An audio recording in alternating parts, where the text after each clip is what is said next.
సంవత్సరాల తరబడి government job కోసం వేచి చూస్తున్నారా? కేవలం 8 నెలల్లో మీ కల నెరవేర్చుకోండి. వెంటనే కింది నంబర్స్‌కి కాల్ చేయండి.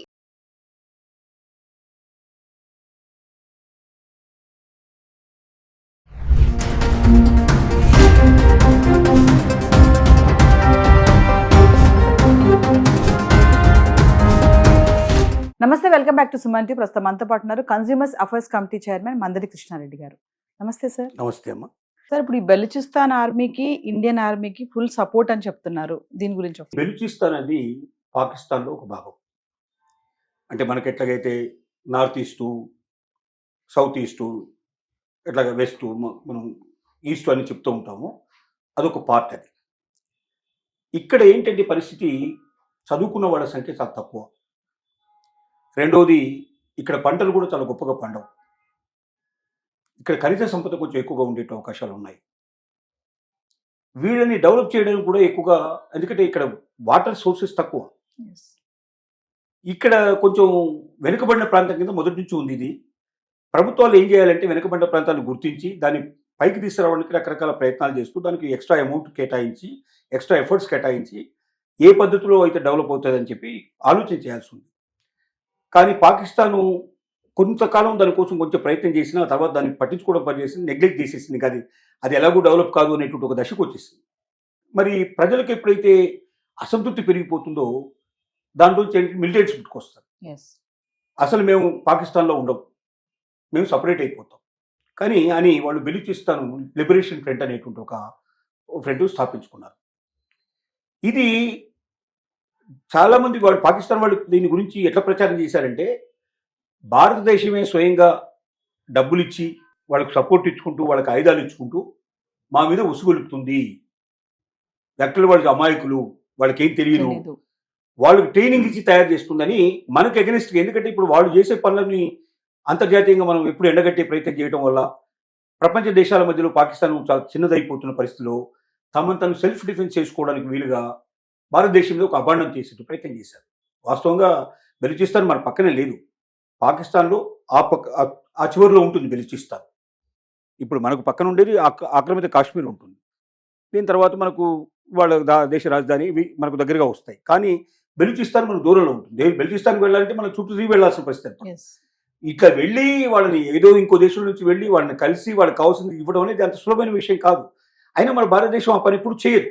కానీ వాళ్ళు ఏంటంటే వాళ్ళని వాళ్ళు సమర్థించుకోవడానికి వీలుగా బెలూచిస్తాన్ సంబంధించినటువంటి లిబరేషన్ ఫ్రంట్ అంతా కూడా భారతదేశం ఆడించే నాటకం, వీళ్ళు సపోర్ట్ చేసేది, వీళ్ళు ఆర్థికంగా ఫైనాన్స్ చేసేదని మన మీద ప్రచారం చేస్తూ ఉన్నారు. నిజానికి అది కరెక్ట్ కాదు. వాళ్ళలో పుట్టినట్టు అసంతృప్తికి విధంగా వాళ్ళే తయారు చేసుకుంటుంది అది. అయితే మోరల్ సపోర్ట్ మనది ఉందని మాత్రం మనం చెప్తున్నాం. ఎందుకంటే పాకిస్తాన్ మీద మన కోపం ఉంది కాబట్టి, పాకిస్తాన్ మనతో ఎప్పుడు కూడా గొడవలు పెట్టుకుంటుంది కాబట్టి, మనల్ని ఎప్పుడు అబాస్పాలు చేసే ప్రయత్నం చేస్తుంది, మన ప్రాణాలు తీసే ప్రయత్నం చేస్తుంది కాబట్టి మనం డెఫినెట్గా మన శత్రువు అయిన వాడు మనకు మిత్రుడు అవుతాడు. ఆ రకంగా మనం మిత్రుత్వం మనం వెలుగుచ్చాం, మనం సౌహార్దతో మనం చూపించాం తప్ప డైరెక్ట్గా మనం ఏం చేసింది లేదు.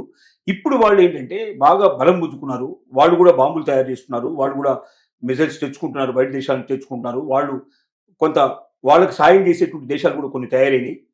ఎందుకంటే పాకిస్తాన్ మీద ఉన్న కోపంతో ముఖ్యంగా ఆఫ్ఘనిస్తాన్ వాళ్ళు ఎక్కువ సాయం చేస్తున్నారు వాళ్ళకి. ఆఫ్ఘనిస్తాన్ ఆయుధాలు కూడా కొన్ని వాళ్ళకి ఇచ్చారు.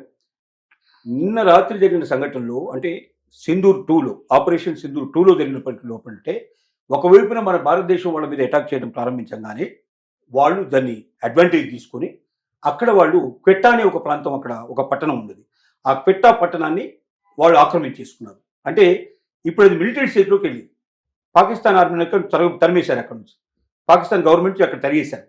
ఇప్పుడు క్వెట్టా అనేది బెలూచిస్తాన్ లిబరేషన్ ఫ్రంట్ యొక్క ఆధీనంలో ఉంది. ఇక పోతున్న కొద్దీ బహుశా పాకిస్తాన్ను బాగా తగ్గించాలంటే, పాకిస్తాన్ మీద ప్రతీకారం తీర్చుకోవాలంటే మనం బెలూచిస్తాన్ లిబరేషన్ ఫ్రంట్కి ఇంకా సహాయం చేయాల్సిన అవసరం ఉంటుంది. అవసరమైతే ఆయుధ సంపత్తి పంపించాల్సిన అవసరం ఉంటుంది. అవసరమైతే అటు నుంచి మనం ప్రవేశించి వాడితో కలిసి మనం ముందుకు రావాల్సిన పరిస్థితి కూడా ఉంటుంది. శత్రువులను తీసుకోవడానికి ఎన్ని మార్గాలు అన్ని మార్గాలు మనం పోవడానికి ప్రయత్నం చేస్తాం. ఇప్పటిదాకా మాత్రం మనం ఏ రకంగా కూడా వాళ్ళకి సహాయ సహకరించాలి, మోరల్ సపోర్ట్ తప్ప మనం ఏం ఇవ్వలేదు. ఇది జరిగినటువంటి విషయం. ఇప్పుడు క్వెట్టా వాళ్ళ అధీనంలో ఉంది. ఇంకా ఈ 2-3 రోజులు వరుసగా యుద్ధం జరిగితే తొందరలోనే బెలూచిస్తాన్ లిబరేషన్ ఫ్రంట్ కిందకి బెలూచిస్తాన్ వెళ్ళిపోయే అవకాశాలు ఉన్నాయి. ఇప్పుడు ఆలోచన కూడా భారతదేశం ఏంటంటే ఇక పాకిస్తాన్ క్షమించకూడదు, ఎట్టి పరిస్థితులు దాన్ని ముక్కలు ముక్కలు చేసేసారు. ఇటు పంజాబ్ వేరే ముక్క అయిపోతుంది, అటు బెలూచిస్తాన్ ఒక ముక్క వేరైపోతుంది, ఇటు ఆల్రెడీ మనకు పాక్ ఆక్రమిత కాశ్మీర్ ఎట్లా ఉందో తీసుకొచ్చి మన కాశ్మీర్లో కలిపేసుకుంటాము. ఇంకొక కూడా 2 ముక్కలు అయ్యేటట్టుగా ఉంది. వీళ్ళని ముక్కలు చేసి పాకిస్తాన్ అనే పేరే లేకుండా చేసేసి ప్రపంచ పటంలోంచి పాకిస్తాన్ ఏరిపారేయాలనే ఆలోచన కూడా మన వాళ్ళు చేస్తున్నారు. అంటే సార్ ఇప్పుడు బెలూచిస్తాన్ కొత్త దేశంగా కూడా ఏర్పాటు చేసే ప్రయత్నం కూడా ఉందంటారా? ఆటోమేటిక్గా వాళ్ళ ఆలోచన ఏది కదా.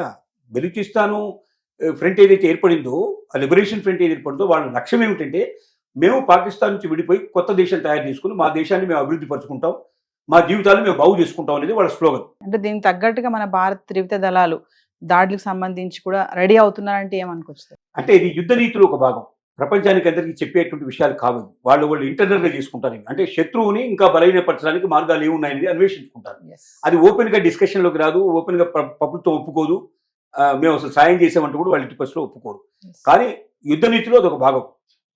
నా శత్రువుని నేను ఎంత వీలైతే అంత బలహీనపరచడానికి ఎన్ని మార్గాలు ఉన్నాయి అన్ని మార్గాలు నేను అనుసరిస్తాను. సామ దాన భేద దండోపాయాలు అన్నాను. ఇది యుద్ధ నీతి ఆనాడు చెప్పింది, ఇవాళ కాదు, రాజుల కాలం నుంచి ఉన్నటువంటి యుద్ధ నీతి. ఆ యుద్ధ నీతిలో భాగంగా దాన్ని కూడా తీసుకునే అవకాశాలు ఉన్నాయి. Thank you sir.